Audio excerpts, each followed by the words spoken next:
mo. Radyo Pilipino.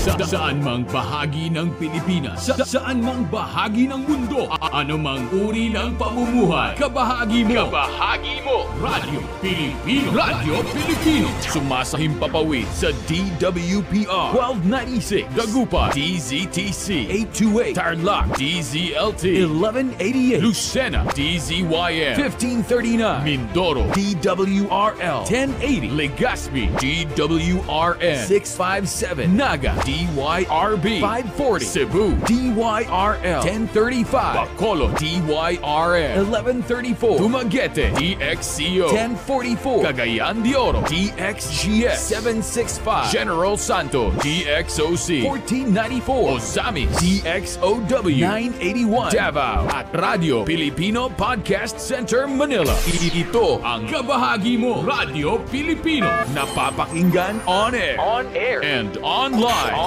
sa buong mundo sa pamamagitan ng www.radiopilipino.com. RadyoPilipino.com. Impormasyong may kalidad at serbisyong may halaga. Kasama, katuwang, kapinoy. Kabahagi mo. Kabahagi mo. Radio Pilipino. Radio Pilipino.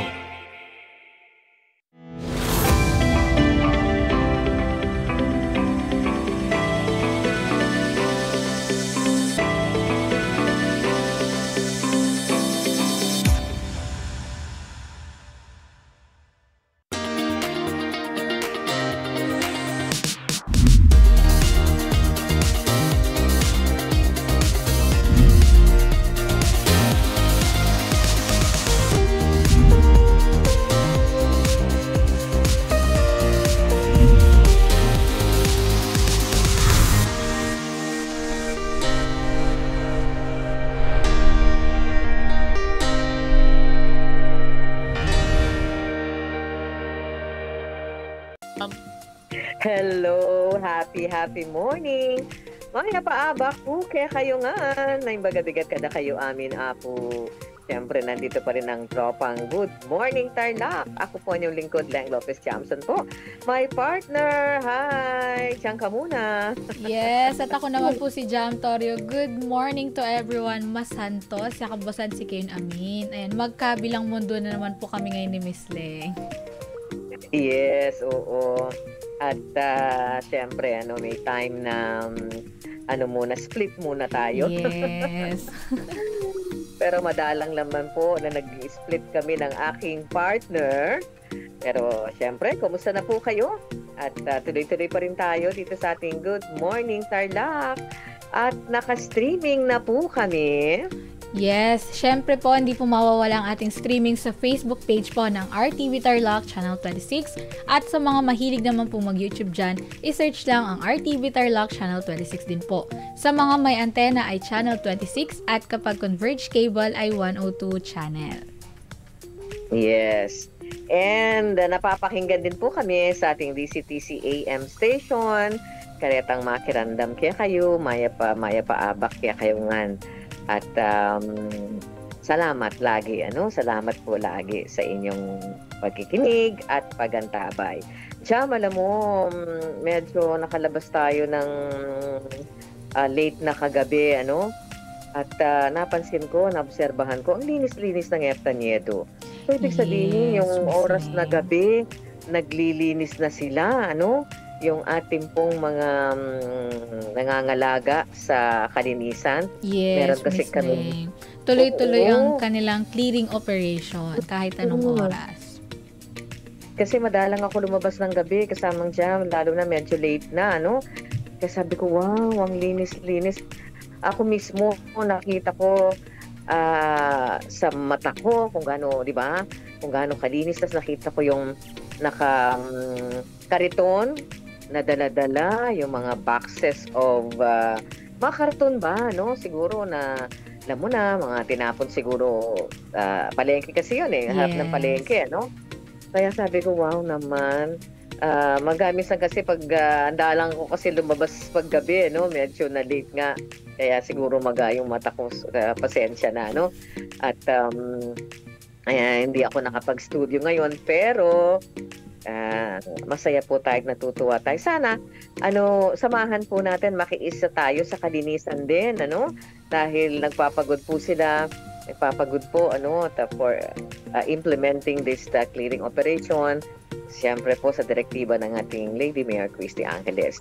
At ngayon kasamang siya, na napakagandang tignan kapag malinis. Para bang, Ang diba? sarap-sarap maglakad-lakad, Miss Leng, kapag ang linis ng mga nakikita. Yung para bang kahit sa kama tingin, wow naman, Ang na ganda. sana laging gano'n, di ba? Kasi ang ating city government po ay at yung sendro at iba pa na kaantabay sa clearing operation kasamang dyan, please lang makiisa po tayo. Yes. Yun ang ating gawin bilang contribution po natin to make Tarlac City clean and green, di ba? Kasamang jam. Yes, at nakakaingganyong kumain-kain ng mga street food, Miss Leng, dahil sobrang linis ng lugar. Oo. Kaya sabi ko, nagulat ako talaga. Ay, sabi ko, ganito pala dito ngayon. I mean, not ngayon, palagi naman siguro. Yes. Di ba? Kasamang jam. Yes. Because of the clearing operation. Yun lang, na-share lang natin dito sa ating program. So, sa lahat po, congratulations sa ating city government headed by Our Lady Mayor Christy Angeles. Tulungan po natin the Sendro, the Poso, yung mga kaantabay po sa kalinisan. Kaya may mga empleyado na gabi, alam mo na, siguro ito yung mga JO, kaya sang katutak na mga karton na magagamit pa nila, basura na magiging pera pa. Yes. Okay, Jam, alam mo, may babatiin ako. Ako rin, Miss Leng. Yesterday, birthday niya, belated na, kay Father Randy Salunga. Siya po kasi yung parish priest ng Parokya del Espiritu Santo. And siya rin po yung Caritas Director. Ito po yung Parokya del Espiritu Santo dyan sa may Barangay San Luis. At medyo lagi akong nakaka-attend ng misa dyan. Napaka saya ng celebration, bukas na lang natin i-share kasi yung mga photos na nag-gather ko medyo not available today. So Father Randy Salunga, happy birthday po mula sa amin dito sa RTV Tarlac Channel 26 DCTC and 1FM. So Jam, baka may babatiin ka pa dyan. Siyempre, Miss Leng, hindi mawawala ang ating pagbati ng advance happy birthday para kay Miss Leng Tiamzon. Ayan, talagang may pa-background music, Miss Leng, para sa inyo. Salamat, at talagang hindi natinag yung 1 week birthday greeting sa akin, Thank you. Alam mo, nakakataba ng puso. Kasi, di ba, kapag nagigreet ka ng birthday mo, kahit na simple lang ang feeding program, yung bang nagsasama-sama yung mga, of course, the family, pamilya ko sa inyo. Alam mo naman, second home ko na yan eh. Yes. Di ba? Tayo kasi parang second home na natin to. Paminsan parang mas matagal pa yung stay natin sa trabaho, yung pakikisama natin sa inyo, And of course, may mga friends pa rin tayo abroad, dito, kamag-anakan, na hindi ko alam, parang yung masarap talaga na nagigreet ka, Di ba, Jam? Yes, Ikaw Miss naranasan mo din Leng. yan eh. Pero hindi rin po mawawala, Thank you so syempre, much. pagbati rin po, di ba, Miss Leng, sa mga nagdiriwang po ng kanilang kaarawan ngayong araw. Oo. At enjoy your day. At yung mantra? Yung mantra nga po natin dito sa Good Morning Tarlac, kainin nyo po lahat ng gusto nyo pong kainin, gawin nyo po lahat ng gusto nyong gawin, just make sure na safe po kayo. Oo. Wait lang, sandali. Merong papunta daw dito. Naku. May bisita na ata, Miss Leng. Mukhang may bisita na akong advance. Oo, galing pa ng Ilocos eh. May mag-message kasi. Wow. Kaya, Aha. May unexpected bisita. Pero sabi nga naman, um, kahit saan man yan, at kahit hindi bongga, yun lang, magsama-sama kayo, malaking na yon, malaking bagay na yon, ito mga pupunta rito sa akin na galing ng Ilocos, hindi man nila alam na birthday ko Nagkataon lang. Yes, nagkataon. Papunta raw sila dito, dahil nga may dadalawin din silang kapatid dito actually sa Barangay San Luis din. Okay? So, ayan po. At enjoy your day, your special and happy day. So, sabi nga natin kanina, hindi masyadong maginaw ngayon, although naka-show tayo, meron pa rin. Paglabas mo kasi mahangin. Dito sa amin, medyo mahangin pa rin kasamang jam, Diyan kaya sa atin, mahangin pa rin. Medyo malinsangan na rito, Miss Leng, dahil siguro dagdag na rin yung marami ng mga sasakyan dahil nagbalik na sa pasok yung mga bata. Yes, tama ka.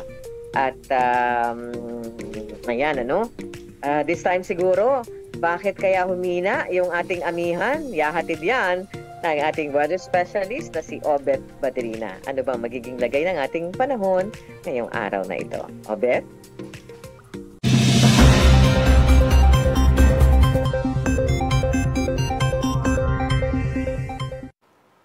Magandang umaga ng Lunes sa inyong lahat at narito na po ang lagay ng ating panahon ngayong January 29, 2024. Makikita nga natin sa ating latest satellite images na patuloy ang pag-iral ng northeast monsoon o hanging amihan, partikular na sa malaking bahagi ng ating bansa na patuloy na magdadala ng malamig na mga gabi at generally fair weather, lalong-lalo dito sa may western section ng ating bansa. Samantala naman, makikita natin itong bahagi sa may silangan ng Mindanao. Ito ay cloud clusters na maari magdala ng maulap na kalangitan na may mga pag-ulan, lalong-lalo na sa bahagi ng Caraga at Davao Region. Kaya sa mga kababayan natin sa may eastern section ng Mindanao, iba yung pag-iingat sa mga posibilidad ng mga biglaang pagbaha at pagguho ng lupa.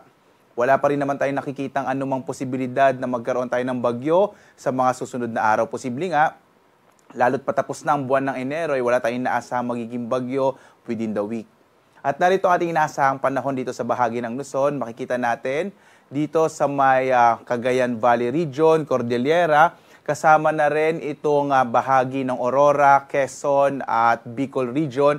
Patuloy na makararanas ng maulap na kalangitan na may mga mahihinang pag-ulan na dulot nga yan ng northeast monsoon o hanging amihan. Samantala, sa nalalabing bahagi ng Luzon ay patuloy na makararanas ng mga isolated o pulo-pulong mahihinang pag-ulan. Yung agwat nga ng temperatura natin sa Lawag, nasa 19 to 30 degrees Celsius. Sa Baguio, 12 to 22 degrees Celsius. Sa bahagi naman ng Metro Manila, nasa 21 to 28 degrees Celsius. 18 to 28 degrees Celsius naman sa Tagaytay. Habang sa Tuguegarao, nasa 20 to 27 degrees Celsius. At dito sa may bahagi ng Legazpi, inaasahan natin nasa 23 to 29 degrees Celsius. Dumako naman tayo sa may Palawan, Visayas at Mindanao. Sa bahagi ng Palawan, inaasahan din natin ng mga isolated o pulo-pulong mahihinang pag-ulan na may temperatura sa Calayan Island nasa 25 to 30 degrees Celsius, habang dito sa may Puerto Princesa City ay nasa 24 to 31 degrees Celsius. Magiging maulap naman ang kalangitan na may mahihinang pag-ulan sa may bahagi ng Eastern Visayas, yung area ng Samar Provinces, kasama din yung Biliran at Leyte Provinces. Sa lalabing bahagi naman ng Visayas, itong Western and Central Visayas ay makararanas din ng mga isolated o pulo-pulong mahihinang pag-ulan. Yung agwat nga ng temperatura sa Tacloban nasa 24 to 29 degrees Celsius hanggang 29 degrees Celsius sa Cebu, habang 24 to 28 degrees Celsius sa bahagi ng Iloilo. Dito sa Mindanao, inaasahan din natin ang maulap na kalangitan pero mas malaking tsansa ng mahina hanggang sa katamtamang mga pag-ulan at kalat-kalat ang mga pagkilat-pagkulog dulot nga nito ng cloud clusters na papalapit sa may bahagi nitong Mindanao, particular na sa may eastern section. Itong cloud cluster na to ay trough o extension ng low pressure area. Mga low pressure area ito sa may bahagi ng equator. Yung agwat ng temperatura natin sa may bahagi ng Cagayan de Oro ay 24 to 29 degrees Celsius. Sa Davao, 23 to 30 degrees Celsius. Sa Zamboanga naman, nasa 23 to 32 degrees Celsius. Nalalabing bahagi ng Mindanao, makararanas pa rin ng mga isolated rain showers and thunderstorms para sa araw na ito. At dahil naman sa northeast monsoon o hanging amihan, may nakataas pa rin tayong gale warning dito sa may northern seaboard ng Northern Luzon, yung bahagi ng Batanes, kasama yung Calayan at Pabuyan Islands. Meron din tayong gale warning sa mga baybay ng Southern Luzon. Ito yung area ng northern eastern coast ng Camarines Sur, kasama yung Catanduanes, eastern coast ng Albay, northern eastern coast ng Sorsogon, kasama din yung occidental at oriental Mindoro, at itong Palawan, kasama yung Calamian, Puyo, Kalayaan at Cagayancillo Islands. May nakataas din tayong gale warning, yung babala natin sa mga malalakas na alon ng karagatan sa may bahagi ng Kabisayaan, ang northern, eastern at Samar provinces, kasama din yung Biliran, itong bahagi ng Leyte, gayon din itong southern Leyte, yung Antique kasama yung Caluya Islands, Iloilo, Guimaras, Negros Occidental at gayon din sa may Negros Oriental. May nakataas din tayong gale warning sa may bahagi ng Mindanao, partikular na sa Dinagat Islands, sa Surigao del Norte, kasama yung Siargao at Bocas Grande Islands, gayon din sa Surigao del Sur, silangang bahagi o baybayin ng Davao Oriental at dito sa may bahagi ng Zamboanga del Norte. Sa mga binanggit kong lugar, delikadong maglayag yung mga maliit sa sakyang pandagat, maliit na mga bangka dahil nga maaari yung karagatan dulot ng northeast monsoon o hanging amihan. Narito naman natin inaasahang panahon sa mga susunod na araw. Makikita natin sa Kamaynilaan, dito sa Baguio at Legazpi City ay makararanas pa rin ang epekto ng northeast monsoon o hanging amihan. Posible pa rin yung mga isolated o pulo-pulong mahihinang pag-ulan.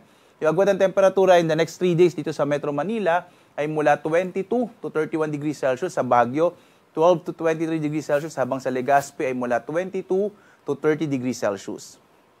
Dito sa may Kabisayaan, inaasahan natin na lalapit itong trough o extension ng low pressure area, yung cloud clusters na binabanggit ko kanina sa may bahagi ng Central at Eastern Visayas. Kaya sa mga susunod na araw hanggang araw ng Huwebes, posibleng maulap na kalangitan na may mga pag-ulan yung mararanasan sa Cebu at sa Tacloban, habang mga isolated rain showers and thunderstorms naman sa may Iloilo City. Ang agwat ng temperature in the next 3 days sa Metro Cebu, mula 24 to 30 degrees Celsius. Sa Iloilo naman, mula 24 to 30 degrees Celsius. At sa Tacloban, 23 to 30 degrees Celsius. At sa Mindanao, kung saan nga lalapit itong cloud clusters o trough na or extension ng low pressure area, malaki yung tsansa ng mga pag-ulan sa may bahagi ng Metro Davao at gayon din sa may Cagayan de Oro City sa susunod na 3 araw, habang mga isolated rain showers and thunderstorms naman sa bahagi ng Zamboanga City. Sa Metro Davao, 23 to 31 degrees Celsius ay nasa ang temperature in the next 3 days. Sa Cagayan de Oro, 24 to 30 degrees Celsius, habang Zamboanga City ay 23 to 33 degrees Celsius. Ang araw natin, sisikat, ganap na alas 6:25 na umaga at lulubog, ganap na 5:53 ng hapon. At sundan po rin tayo sa iba't ibang mga social media platforms, sa X, Facebook, YouTube, at sa ating website pag-asa.dosa.gov.ph. At live po na nagbibigay ng update mula dito sa Pag-asa Weather Forecasting Center. Ako naman si Obet Badrina. Maghanda tayo lagi para sa ligtas na Pilipinas. Maraming salamat po sa inyong pagsubaybay.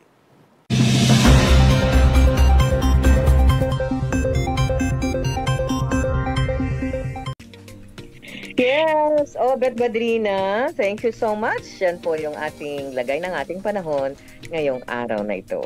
And now, ang ating pong mga may init na mga balitang nasyonal, yahatid po yan ng ating kasamang si Jam Torio. Yes, Miss Leng, narito na po ang may init na balitang nasyonal mula sa Radyo Pilipino. Balita sa Radyo Pilipino. Pagbawas sa interest rate, maaaring ipatupad sa mga susunod na buwan ayon sa BSP.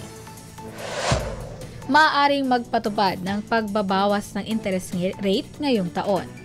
Ayon kay Bangko Sentral ng Pilipinas, Gov. Eli Remolona, na may posibilidad na maipatutupad ito sa unang 6 na buwan ng taon.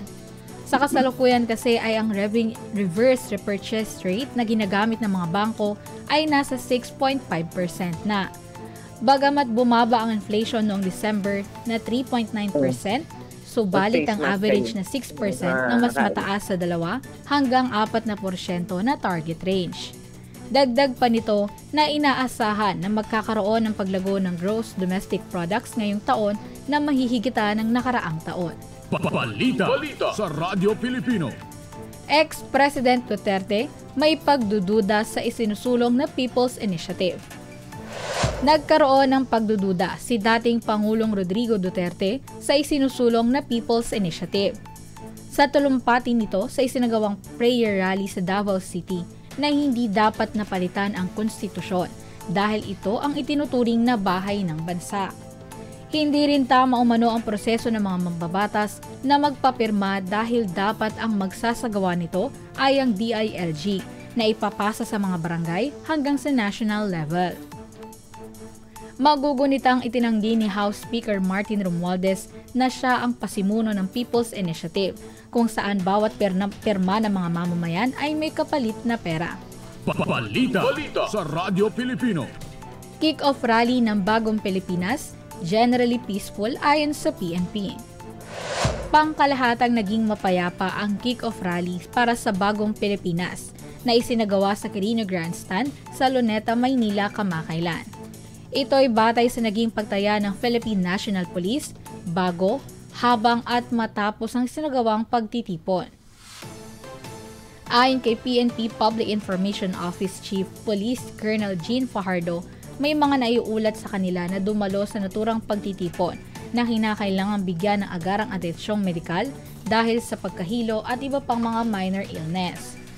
Pero sumatotal anya ay naging maayos at mapayapa naman ang kabuang takbo ng nasabing pagtitipon at wala silang naitalang anumang untoward incidents.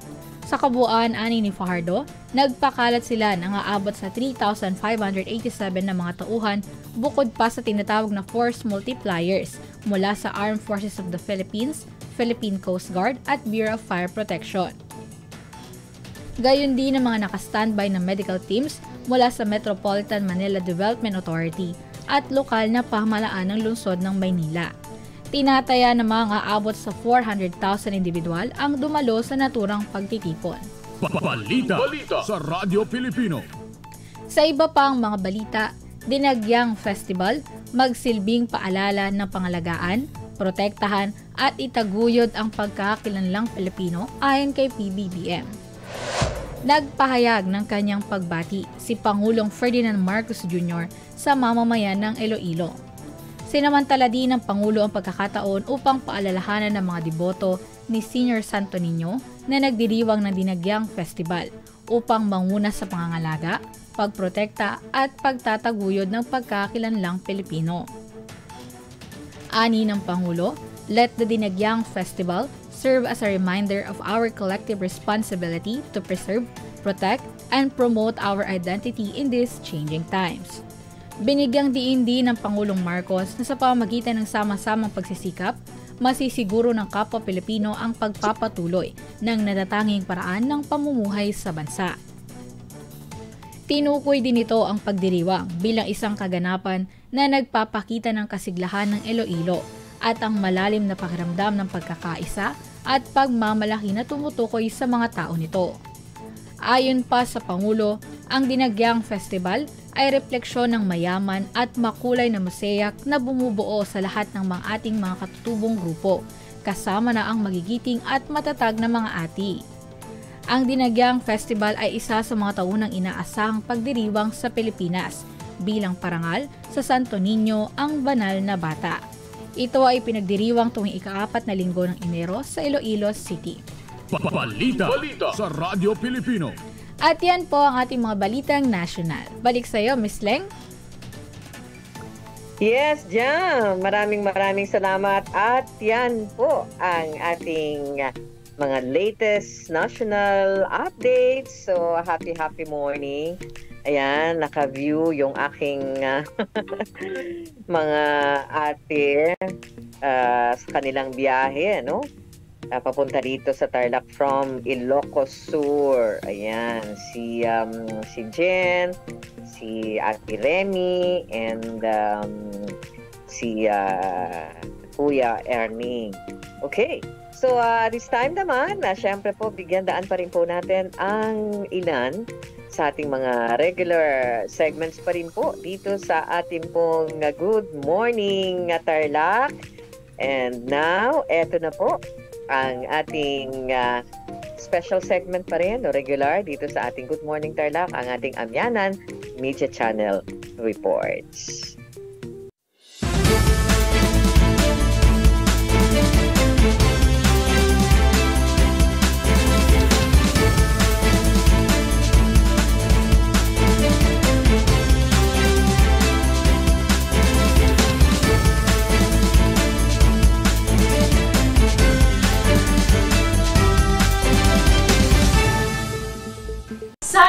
ikatlong Command Conference sa Tarlac City, ipinakita ng Northern Luzon Command ng Armed Forces of the Philippines ang malalaking tagumpay na kanilang naiambag sa seguridad ng bansa noong nakaraang taon at itinakda ang kanilang mga layunin para sa 2024. Ating alamin ang buong detalye sa report ni Divina Mercado. Sa isinagawang year-end assessment at first quarter 2024 command conference nitong Martes, ipinagmalaki ng NOLCOM ang matagumpay na neutralisasyon ng 117 membro ng Communist Terrorist Group at ang pag-recover ng 149 na armas para sa taong 2023. Bukod dito, naitala din ang pagbawi ng suporta ng 355 CTG supporters, kabilang na ang mga underground mass organizations at NPA mass supporters, na siyang nagpapakita ng pagbaba ng lokal na suporta para sa mga teroristang grupo. Bilang pagtalima sa batas ng pandaigdigang karapatang pantao, inuulat ng NOLCOM ang pagsasampa ng 139 na kaso ng paglabag sa international humanitarian law laban sa mga pangunahing lider at taga-suporta ng komunistang teroristang grupo. Ang tagumpay na ito ay tinuturing na bunga ng malapitang koordinasyon at masigasig na pagtatrabaho ng mga unit ng NOLCOM, kasama na ang 5th Infantry Division, 7th Infantry Division, Naval Forces Northern Luzon, Tactical Operations Wing Northern Luzon at ang mga komunidad na kanilang pinagsisilbihan.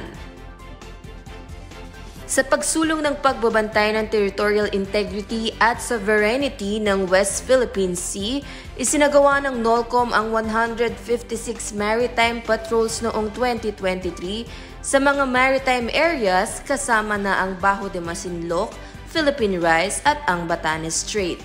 Patuloy na pinaigting ng command ang kanilang control of sea lines of communication sa pamamagitan ng pagtatayo ng littoral monitoring stations at detachments sa kanilang mga operational areas.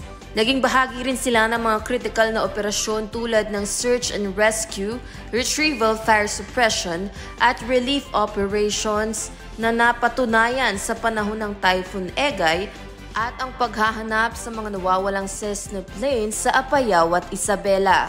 Ipinapaalala naman ni Lieutenant General Fernil G. Buca, ang commander ng NOLCOM, ang kahalagahan ng patuloy na pagtatrabaho para sa katuparan ng misyon ng NOLCOM.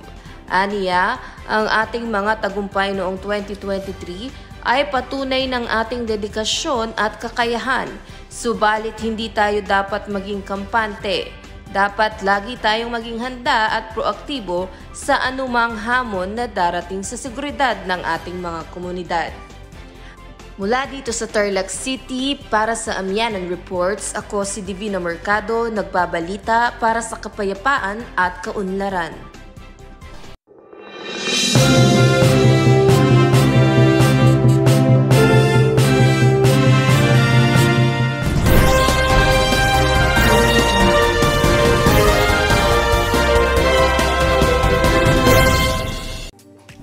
Yes, maraming salamat sa ating mga partners from the Northern Luzon Command, headed by Lieutenant General Fernil Buca, the men and women of Northern Luzon Command. So yan po ang ating Anyanan Media Channel reports. And now, nagbabalik po ang aking partner para sa kanyang Tarlac News Roundup. Cham! Sa ulo ng ating mga balita, Cash for Work Program Workers Payout isinagawa. Mga local products, bida sa Bamban Agri-Trade Fair 2024. Tarlac Ecotourism Park Access Road, itinayo ng DPWH. At ngayon, narito ang detalye ng ating mga balita.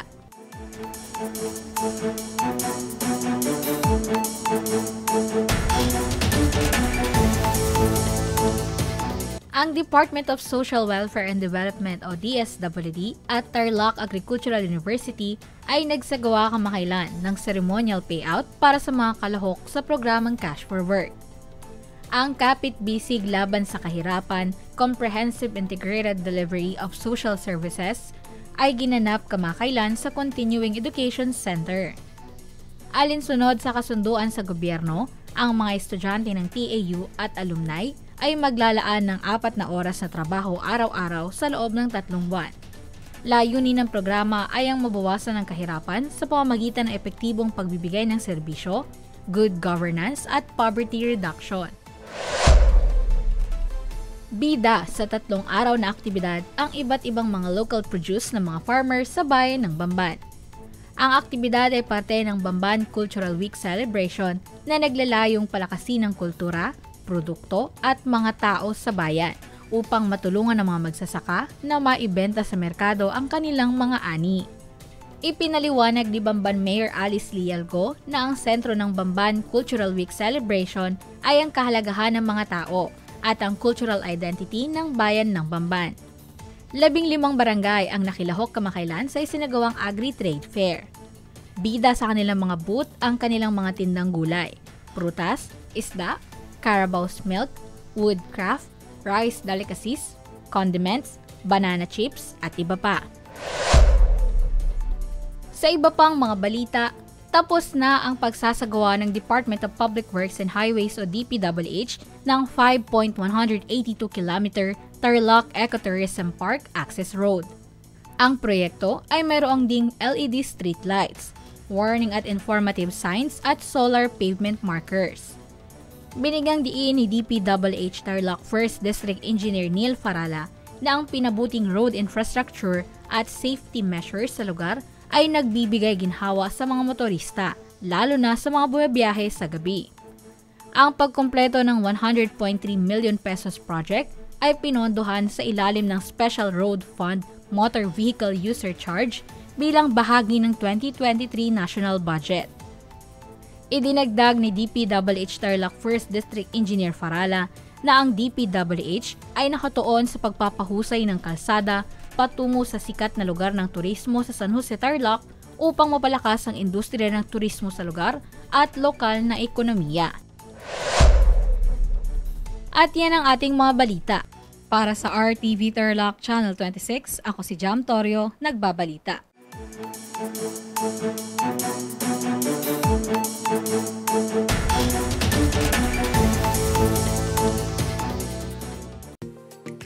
Yes, Jam. Maraming salamat. Yan po ang ating Tarlac News Roundup. Tuloy-tuloy pa rin tayo. Happy morning sa lahat, ano? And RJ, baka may ano tayo dun sa labas na naghihintay. Paki-check lang, ano? From Balikbayan, from Canada naman. At medyo dumalaw din sila. Kaso lang talagang hindi ako nakapunta na maaga sa station. So, pasensya na po. And now, sa ating Tarlac updates from our source, the Tarlac City Information Office naman po natin. Ito yung Green Program ng lungsod po ng Tarlac. Under the leadership of our Lady Mayor, Christy Angeles, mas lalo pong gumanda ang tanawin ng ating Tarlac City Plazuela at bilang pagsunod po sa layunin ng Green Program, tuloy-tuloy ang pagsasaayos po ng Tarlac City Plaza na nasa puso lang po yan ng syudad at nagsisilbing simbolo ng matatag at patuloy na pag-asenso ng lungsod po ng Tarlac. Inilunsad po ito ng DBM, programang naglalayong pag-ibayuhin ang mga pamayanan sa pamagitan ng pagtayo at inklusyon ng mga makakalikasan na pasilidad at infrastruktura po sa ilalim ng Build. Sa direktiba po ng ating Lady Mayor Christy Angeles at sa pagsisikap ng bawat kawani ng pamahalang lungsod, asahan ng punong-puno na inspirasyon, mga aktibidad na lalong mas marami pang makilahok sa pananatili ng kagandahan ng plaza at kapaligiran. Opo, ang gaganda ng mga taniman doon, di ba, kasamang Jam. At kaya nga napalilibutan po ito ng mga halaman. So, yun yung Green Program sa tulong po ng DBM. And now, honesty can make you angel worthy. Sinurrender po ng empleyado mula sa City Engineer's Office na si Mr. Franklin Canlasang isang wallet na kanya pong napulot dyan sa may barangay Barasbaras at upang maisoli po ito sa nagmamay-ari. Maapaw na kaligayahan at pasalamat naman ang sukli ni Miss Cristina Lustriana ng kanya pong tinanggap ang kanyang wallet na meron pong lamang IDs, cash, at iba pang importanteng gamit. Gaya po ng turo ng ating Lady Mayor Christy Angeles bilang isang mamamayan at kawani ng pamahalaan, higit sa sapat ang pagiging tapat. So, honesty is the best policy talaga, kahit saan man po, And, eto pa, Serbisyong Anghel sa Barangay San Juan Bautista. Tunghayan po natin yung mga serbisyo, programa at proyekto ng ating City Government of Tarlac para sa mga residente po ng Barangay San Juan Bautista. Tunay na serbisyo Anghel. Kaya lubos po ang pasasalamat ng pamunuan ng barangay at mga residente po nito. Let's watch this.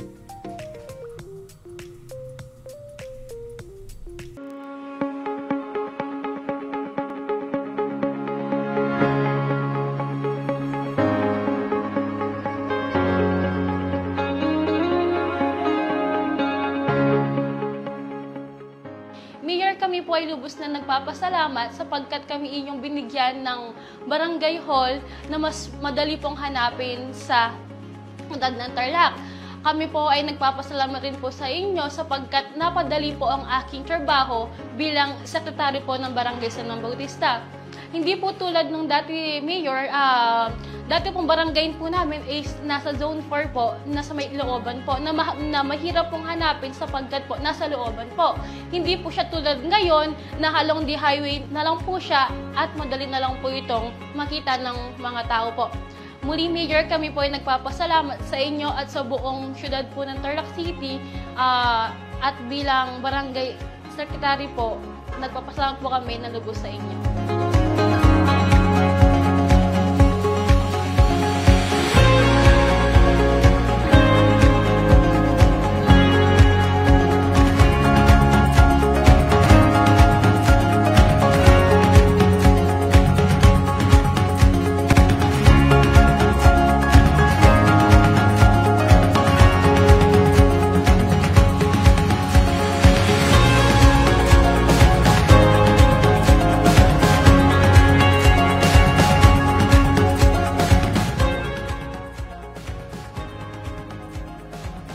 Ako po ay nagpapasalamat sa ating mayor na wala pong sawang tumutulong, sumusuporta at sa lahat po ng mga programa ng aming barangay, siya po ay laging nakasuporta.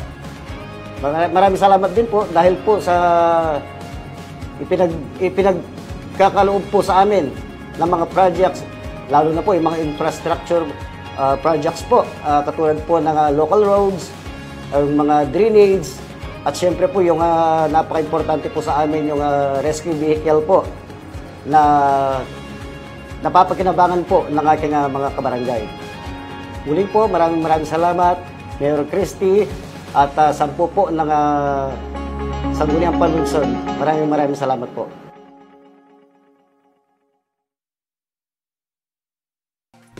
Yes, good morning Tarlac. Balik po tayo dito sa ating pong mga Tarlac updates. And now, gusto mo bang matuto ng kabuhayan?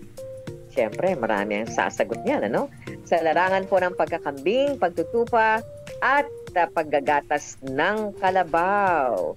Cham, di ba naalala mo nung nasa Banban tayo for the Presko ng Banban Festival, natutuwa tayo, di ba?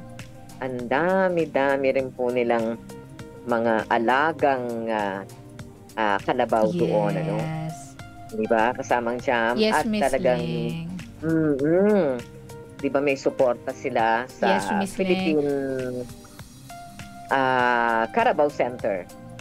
Sa katunayan, Miss Ling, nagkaroon din sila ng Farmers Day kung saan nagkaroon ng parang race yung mga kalabaw, Miss Ling. Nakakatuwa. Yes, oo. Kaya dami nag-enjoy, Yeah. Kasi ano na yan hindi lahat nakakaranas na makapanood niyan, di ba? Yung Carabao Race, etc. And bilang ano na rin nila yan, pasasalamat nila sa ating mga farmers. And eto po, sali ka na sa libreng training ng Farmers Livestock School on Goat Enterprise Management. Batch 10 na po ito. Ito yung Dairy Buffalo Production Batch 2 this coming month of Feb, buwan po ng Pebrero. Para makasali sa programa, pwede po kayo makipag-ugnayan sa Tarlac City Vet Office, Barangay Binawganan, harap lang po ito ng LTO. Handog po ito ng ating Lady Mayor Christy Angeles, kaisa po nila ang Department of Agriculture, ang DOST, Philippine Council for Agriculture, Aquatic and Natural Resources Research and Development, at eto nga, di ba dyan, Philippine Carabao Center o PCC. Para sa lahat ng mga interesadong livestock farmers, panoorin po natin ang iba pang detalye. Magandang araw po sa ating lahat. Inibitahan po namin kayo sa nalalapit na season-long trainings. Kung tawagin po natin, ito po ay ang FLS GEM or ang Farmers Livestock School on Goat Enterprise Management at ang FLS DBP or ito ang Farmers Livestock School on Dairy Buffalo Production. Ito po ay magaganap sa nalalapit na Pebrero sa tanggapan po ng City Veterinary Office dito po sa siyudad ng Tarlac. Matututunan po ninyo dito ang mga mature technologies tungkol sa pag-aalaga ng kambing, pag-aalaga ng tupa, pag-aalaga ng mga gatasang kalabaw na pawang mga pangkabuhayan at pwedeng mga alternative sources of income. Handog po ito sa atin ng siyudad ng Tarlac, syempre po sa pamumuno ng ina ng ating lungsod na si Mayor Christy Angeles. At tagapagtaguyod po natin dito ang ating mga kabalikat na Philippine Carabao Center, ang Department of Agriculture at ang Department of Science and Technology Picard. Sana po magkita-kita tayo ngayong Pebrero. So hintayin po namin kayo.